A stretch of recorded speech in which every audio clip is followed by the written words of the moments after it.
Some people at sea are paid incredibly well, and I was a mid-earner. I earned a lot, factoring my tax rebate. It was 30 grand a year, while some people were paid a pittance. The shoppies were paid a pittance. If they were lucky to hit commission, they'd walk away with a monthly figure of 700 odd quid. In a nutshell, the shoppies would sign up for the experience and nothing more. Sometimes you came across a sea-faring twat that can't live within their means and spunk all their wages on shit, even though they had no overheads like rent, food and bills. These twats would borrow and borrow and borrow until their debts outweighed their monthly wages. The Kraken was one of these twats. On average, she would be 2 months' wages in debt to various people. This vile monstrosity of a beast owed Newport money. It was close to 200 quid, and that was unacceptable. At first, Newport never told me that the Kraken had left her high and dry.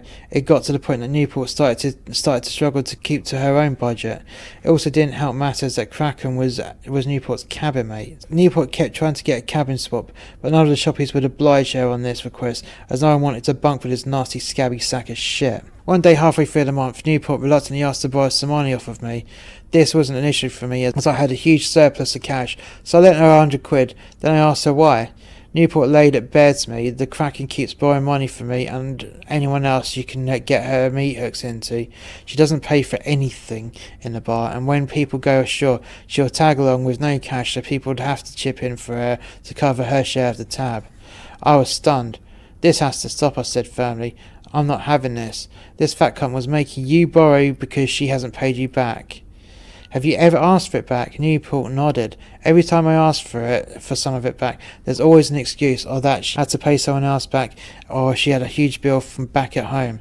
This pissed me off. Not only had this chunky cunt never apologised to me for her shitty attitude on my first day back, not only has she constantly given me static for the last 2 months, not only has she started bullshit arguments with me in this timescale, but now she has racked up a substantial debt with Newport. This was time for action. That cash I lent you, don't worry about it, I said. I just bought the debt off that fat bitch. She now owes me, and she's going to have to know about it. Later on that day, I walked around the shopping district of the ship and started to do my homework. I was talking to every shoppie I was friends with, and that was the vast majority of them. I found out that everyone I spoke to was owed money from this Kraken. Tenors here, scores there, and it added up to a lot. I made it known to every shoppie I spoke to the size of her debt to Newport and how the debt was owed to me. I even found out that Kraken owed money to some twirlies, some engineers, some togs who happened to be the lowest paid group on the ship, as they only earned commission, and the reptile passengers never wanted to spend money on photographs. This was the credit crunch. Now everyone knew how much this piece of chewed up gristle owed people. I made it my personal mission to have her cut off. She had to be taught a lesson that nothing in life was for free, and I was going to teach her hard. I didn't clap eyes on the sea bitch for a few days. Hard to miss, I know, as it is easier to lose a giraffe than that tentacle cunt. I just couldn't see her anywhere. The vile one must have been laying low, knowing that no one would lend her anything. Nearly a week had passed of her avoidance, and then I came across this cunt. She was in the crew bar, and whilst I was in the smoking room, I noticed through the window that she was walking over to my table where my booze was stashed. The pianist Newport was there, and I saw the pianist rapidly spring up. He had grabbed her hand as it was reaching for a tin of beer from my stack. I flung my cigarette to the closest ashtray without stopping out first, flung the door open and marched over to my table saying, "What the fuck are you doing, casually nicking my beer? Get to fuck, you nasty sack of shit."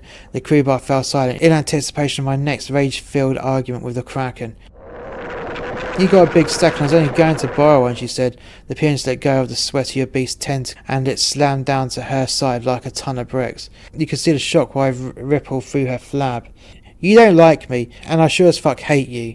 So why the fuck do you think you could help yourself to my beer?" "Oh, I thought that was Newport," she said. "Well, you thought wrong." It was time to hit her with a round one sucker punch knockout. "Where's my money you owe me?" I said with a grin on my face. "I don't know, you only think," she spat. "Well, yes you do, because I've bought most of the debt off of Newport, as you have put her in a position of having to borrow money. So you owe me 100 quid, you fat fucking cunt." I could see the Kraken's face turned red with embarrassment and rage, but she said nothing. I started pointing towards every table around the bar. You owe people money on that table. I pointed to the next table. You owe people money on that table. I pointed to the next table. You owe people money on that table. Now you owe me 100 quid. Pay up or fuck off. She stood there with nothing to say. I had made a right cunt out of her, and there was nothing she could do about it. I left her standing rooted to the spot she was occupying, and I went back to the smoking room, took out a celebratory cigarette, lit it, and smiled.